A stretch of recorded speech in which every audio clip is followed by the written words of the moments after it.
नमस्कार, मैं हूं आपके साथ आस्था कौशिक। बुलेटिन की शुरुआत करेंगे सीएम धामी के दौरे से जुड़ी बड़ी खबर के साथ। सीएम योगी आज मिर्जापुर के दौरे पर पहुंचे हैं। माफ कीजिए, मुख्यमंत्री योगी आदित्यनाथ के दौरे से जुड़ी खबर के साथ हम बुलेटिन की शुरुआत कर रहे हैं। सीएम मां विंध्यवासिनी के दरबार में पूजा करेंगे, साथ ही नवरात्र से पहले तैयारियों का जायजा भी लेंगे। विंध्य कॉरिडोर का निरीक्षण करेंगे, साथ ही अधिकारियों के साथ बैठक कर जरूरी दिशा निर्देश भी देंगे। तो नवरात्र से पहले तैयारियों का जायजा लेंगे मुख्यमंत्री योगी आदित्यनाथ। वो मिर्जापुर दौरे पर पहुंचे हैं और यहां मां विंध्यवासिनी की पूजा अर्चना भी करेंगे। नवरात्र शुरू होने वाले हैं और उससे पहले यहां पर तैयारियों का जायजा भी लेंगे। विंध्य कॉरिडोर जो सरकार बना रही है उसका भी निरीक्षण करेंगे।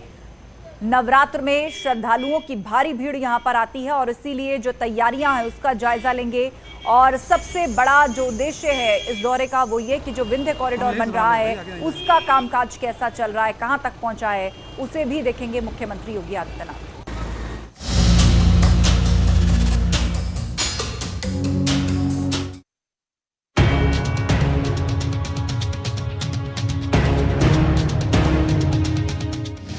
अंकिता मर्डर केस में सीएम धामी का एक्शन। आरोपी के रिजॉर्ट पर चला बुलडोजर।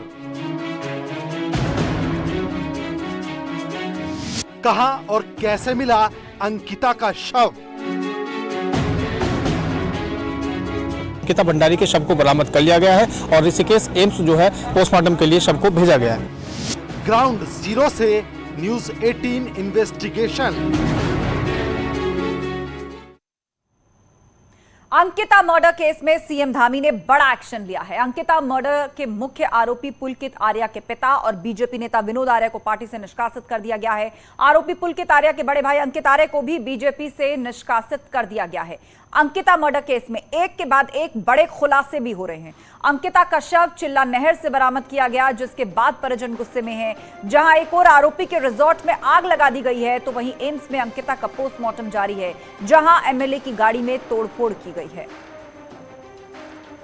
तो एक तरफ मुख्यमंत्री पुष्कर सिंह धामी ने बड़ा एक्शन लिया है, बीजेपी नेता विनोद आर्या को पार्टी से निष्कासित कर दिया गया है, तो साथ ही पुलकित आर्या जो कि इस पूरे मामले में आरोपी है वो अपना गुनाह कबूल चुका है। उसके भाई अंकित आर्या को भी पार्टी से निष्कासित कर दिया गया है।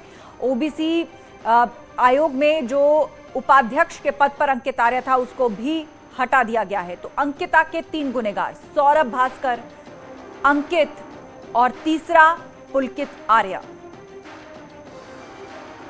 पुलकित आर्या जिसके पिता और भाई को अब बीजेपी से निष्कासित कर दिया गया है। पुलकित आर्या पुलिस की गिरफ्त में है और जिस तरीके से ये पूरी हत्या हुई उसके बाद उत्तराखंड में एक गुस्सा है लोगों के अंदर कि इतना वक्त क्यों लग गया। मामला राजस्व पुलिस और उसके बाद सीधा पुलिस को जब ट्रांसफर हुआ तो इन दिनों जिस तरह की हीला हवाली देखी गई उस पर लोगों ने गुस्सा प्रकट किया और पुलकित आर्या के रिजॉर्ट में आगजनी की।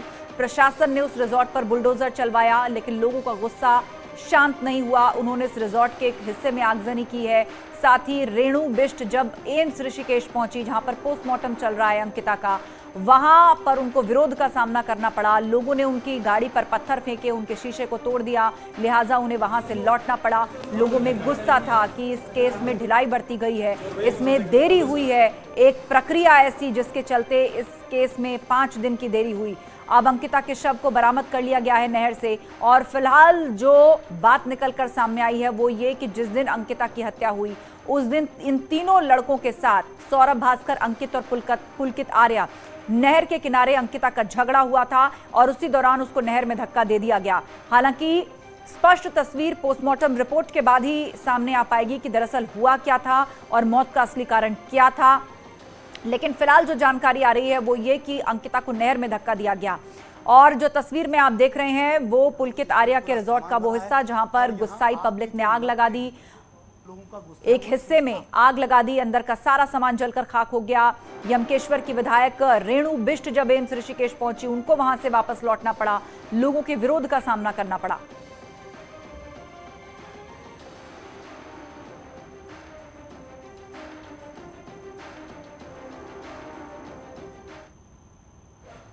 आरोपी बेटे पुलकित आर्या के बचाव में उतरे पिता विनोद आर्या। विनोद आर्या ने कहा कि पुलकित सीधा साधा है, कभी किसी मामले में उसका नाम नहीं आया। उसका दूध और पानी का पानी रहे और अंकिता को भी इंसाफ मिले और पुलकित आर्या को भी इंसाफ मिले। ऐसी कोई हरकत कभी कहीं अपराध में कोई उसका नाम नहीं आया और अभी भी कोई ऐसी बात नहीं है, लेकिन जो भी जांच में उसमें आएगा हम उसमें सहयोग करेंगे पूरा।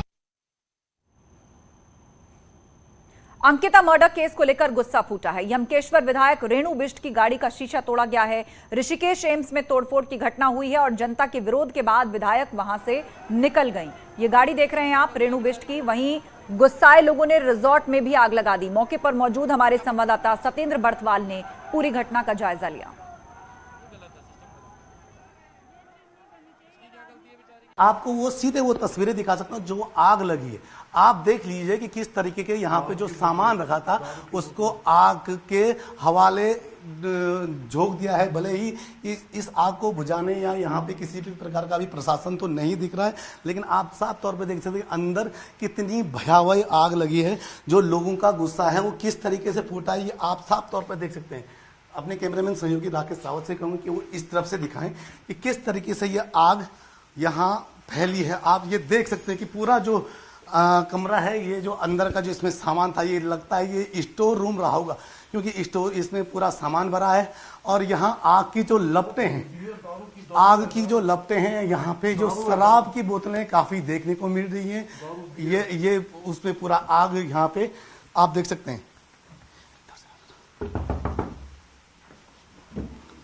ये आग की लपटें आप देख सकते हैं किस तरीके के इस पूरा रिजॉर्ट को आग के हवाले। यहाँ के ये जो इलाका जहाँ पे ये रिजॉर्ट है, जहाँ पे अभी हम खड़े हैं, ये एक राजस्व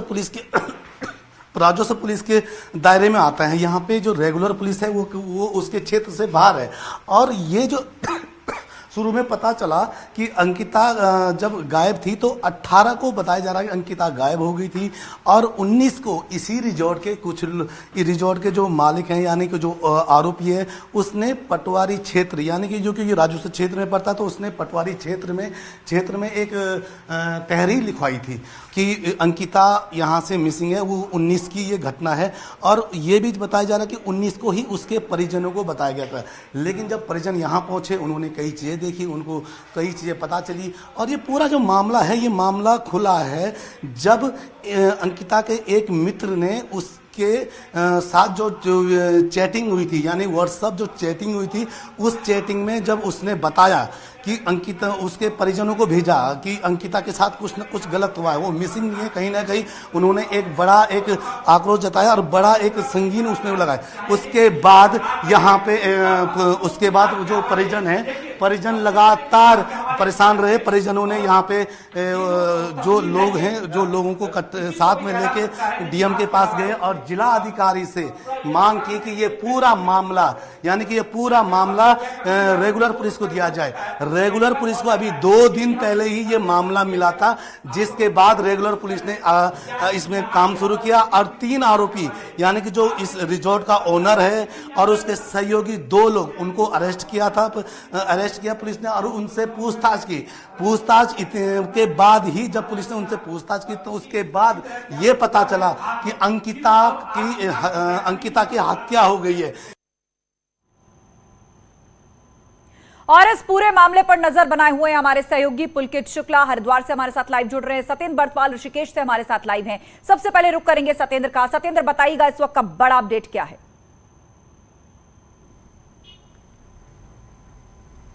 बिल्कुल क्योंकि लगातार कार्रवाई चल रही है प्रशासन इसमें, क्योंकि अभी जो अंकिता है अंकिता का पोस्टमार्टम की कार्रवाई लगातार चल रही है। 3 डॉक्टरों का पैनल उसका पोस्टमार्टम कर रहा, वीडियोग्राफी पूरी करवाई जा रही है क्योंकि किसी भी प्रकार के कोई तथ्य छूटने ना पाए कि जिससे कि जो आरोपी हैं उनको कोर्ट में किसी भी प्रकार की रियायत न मिले। इसको लेकर लगातार अभी एम्स ऋषिकेश जो एम्स है वहाँ पे पोस्टमार्टम की कार्रवाई की जा रही है और अभी पुलिस पुलिस प्रशासन और जो अंकिता के परिजन हैं उनके बीच लगातार बातचीत चल रही है। वो इसलिए क्योंकि अंकिता का जो अंतिम संस्कार है वो किस इलाके में किया जाए या कहाँ किया जाए। पुलिस लगातार उनसे बातचीत करे, उनसे रिक्वेस्ट कर रही है जो अंकिता के परिजन है कि हरिद्वार में अंकिता की अंत्येष्टि की जाए। लेकिन परिजन अभी तक एक सूत्रों से ये हवाले से एक खबर आ रही है कि परिजन ये चाह रहे हैं कि अंकिता का जो अंत्येष्टि, वो जो अंतिम संस्कार है वो श्रीनगर में, यानी कि उसके जो पैतृक इलाका है जहाँ वो घर है उसी इलाके में उसका अंत्येष्टि की जाए। तो इसी बीच अभी बातचीत लगातार जारी है। तो अभी के कुछ ही देर में पता चलेगा कि क्या कुछ स्थितियां रहने वाली है। यानी कि अब यह भी जानकारी मिल रही है कि कुछ ही देर बाद अंकिता का जब पोस्टमार्टम खत्म हो जाएगा उसके बाद उसकी रिपोर्ट भी जल्द मिल सकती है। अभी हम पहुंच चुके हैं एम्स में। एम्स में आप देख रहे हैं लगातार यहाँ लोगों का हुजूम उमड़ा है। लोग यहाँ पहुंचे हैं, लोग लगातार प्रशासन और जो सरकारी अमला यहाँ पहुंचा है उनका लगातार विरोध कर रहे हैं कि जो आरोपी हैं आरोपियों को जेल के बाद आरोपियों को सीधे सीधे फांसी दी जाए। जी बिल्कुल, तो यहाँ पर अब भी लोगों का जमावड़ा लगा हुआ है क्योंकि अंकिता का पोस्टमार्टम एम्स ऋषिकेश में ही चल रहा है और उसके बाद ही खुलासा होगा कि मृत्यु की असल वजह क्या थी। और लोगों का यही कहना है कि सख्त से सख्त सजा अब गुनहगारों को मिलनी चाहिए। रुक करेंगे पुलकित शुक्ला का, हरिद्वार से हमारे साथ लाइव है। पुलकित, आपके पास क्या अपडेट है?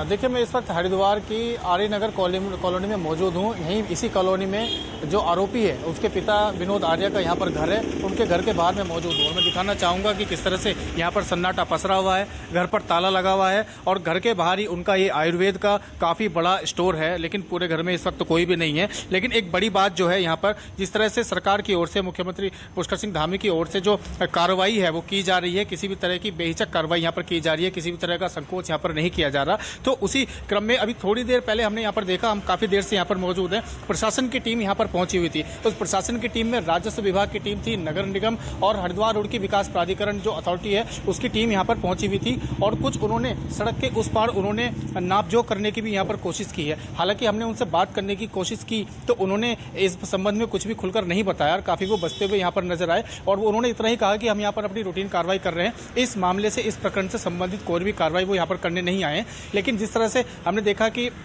रिजॉर्ट पर जो है वो जिस तरह से बुलडोजर चलाया गया है और जो भी कार्रवाई है वो बेधड़क की जा रही है सरकार की ओर से, तो कहीं ना कहीं यहाँ पर भी अगर किसी भी तरह की कोई, चाहे वो यहाँ स्टोर में हो या दुकान में हो, मकान में हो, किसी भी तरह की कोई अनियमितता अगर पाई जाती है तो उस पर भी कार्रवाई जो है वो ताबड़तोड़ की जा सकती है। क्योंकि जिस तरह से अलग अलग विभागों की 3-4 विभागों की गाड़ियाँ यहाँ पर आई, अलग अलग विभागों के 3-4 अधिकारी यहाँ पर आए, एक साथ वो यहाँ पर पहुंचे, तो उससे कहीं ना कहीं इस तरफ भी जो इशारा जाता है, इस तरफ भी जो ध्यान जाता है कि हो सकता है कि यहाँ पर भी कोई कानूनी कार्रवाई की जा सकती है। लेकिन फिलहाल यहाँ पर पूरी तरह से स्थिति जो है वो सामान्य बनी हुई है, सन्नाटा यहाँ पर बना हुआ है। और जिस समय अधिकारी यहाँ पर पहुंचे हुए थे उसी समय पर जो पूर्व राज्य मंत्री हैं विनोद आर्य, वो भी अपने घर से बाहर निकले और ताला लगाकर अपने फैमिली के साथ वो भी यहाँ से रवाना हो गए। उनसे बात करने की कोशिश भी हमने की थी तो उस समय उन्होंने सिर्फ उतना ही उसके बारे में बताया था कि हम सब जिम्मेदार लोग हैं और कानून का हम पूरी तरह से साथ देंगे, जो भी कानूनी प्रक्रिया चल रही है, जो भी जांच चल रही है उसमें हम पूरी तरह से सहयोग करेंगे। लेकिन एक बाप होने के नाते उन्होंने अपने बेटे पुलकित आर्य का कहीं ना कहीं बचाव भी किया। उन्होंने कहा कि यहाँ हमारा जो बेटा है वो उसमें किसी भी तरह की आपराधिक इस तरह की गतिविधि में जो है वो इससे बेशक अपनी तरफ से सफाई देते नजर आए विनोद आर्य, जिनको फिलहाल बीजेपी ने निष्कासित कर दिया है। उनके बड़े बेटे अंकित आर्य को भी निष्कासित कर दिया है और पुलकित आर्य इस वक्त पुलिस की गिरफ्त में। आप सभी नजर बनाए रखिए। और इस वक्त बड़ी खबर रामपुर से आ रही है। आज जौहर यूनिवर्सिटी के लिए कोर्ट सर्च वारंट जारी कर सकता है। कोर्ट ने डीएम से एडीएम रैंक के 3 अधिकारियों के नाम मांगे थे कि आज डीएम ने कोर्ट को जो सौंप दिए हैं और अब कोर्ट के फैसले का इंतजार हो रहा है। दरअसल पुलिस ने अब्दुल्ला आजम के करीबियों की निशानदेही पर यूनिवर्सिटी से नगर पालिका की मशीन, मदरसों की किताबों के साथ फर्नीचर बरामद किया है और इसी को आधार बनाते हुए पुलिस ने पूरी यूनिवर्सिटी में सर्च ऑपरेशन चलाने के लिए कोर्ट से अनुमति मांगी है, जिस पर आज फैसला आना है। पुलिस को उम्मीद है कि कोर्ट आज यूनिवर्सिटी में सर्च ऑपरेशन चलाने का आदेश दे सकता है। आज एमपी एमएलए कोर्ट में फिर सुनवाई होगी।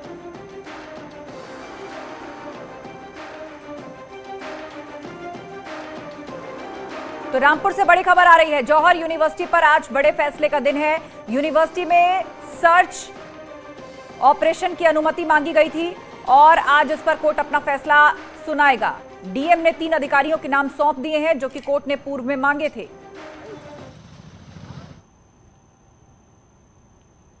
आपको बता दें कि 19 सितंबर को बुलडोजर में खुदाई के बाद जौहर विश्वविद्यालय से रोड साफ करने वाली करोड़ों की मशीनें मिली थी, जिसे लेकर पुलिस ने दावा किया था कि मशीन नगर पालिका की थी, जिसे जौहर यूनिवर्सिटी में दफन कर दिया गया था। लेकिन इस दावे को नगर पालिका अध्यक्ष ने निराधार बता दिया, जब शुरुआती जांच के बाद पुलिस का बयान आया कि वो मशीन नगर पालिका की ही थी। सवाल है कि क्या अब आजम खान जेल जाएंगे?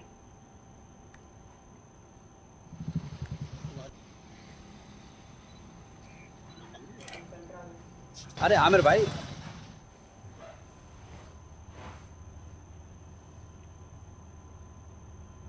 अगली खबर का रुख करते हैं। उत्तर प्रदेश में पिछले कई दिनों से लगातार मूसलाधार बारिश हो रही है और उसकी वजह से जगह जगह मकान धराशायी होने की खबरें आ रही हैं।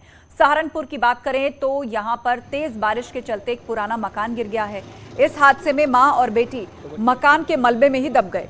हादसे की जानकारी मिलने पर आनन फानन में पुलिस प्रशासन की टीम मौके पर पहुंची और स्थानीय लोगों की मदद से दोनों को रेस्क्यू करके अस्पताल में भर्ती कराया, जहां बेटी की हालत नाजुक बनी हुई है। तस्वीरें आपको विचलित कर सकती हैं।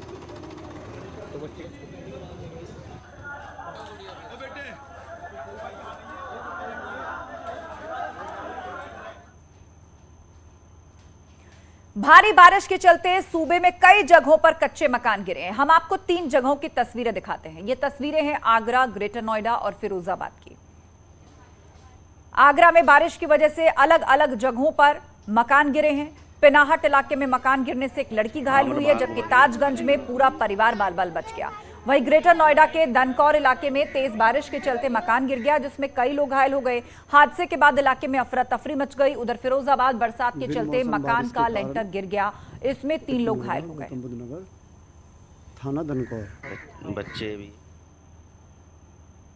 उधर बागपत में शमशान घाट पर जलती चिता पर लेंटर गिर पड़ा। हुजूराबाद गढ़ी गांव में जलती चिता पर अंत्येष्टि स्थल का लेंटर टूट के गिर गया। वो तो गनीमत रही कि चिता को मुखाग्नि देकर पास खड़े लोग लेंटर की चपेट में नहीं आए, वरना बड़ा हादसा हो गया होता।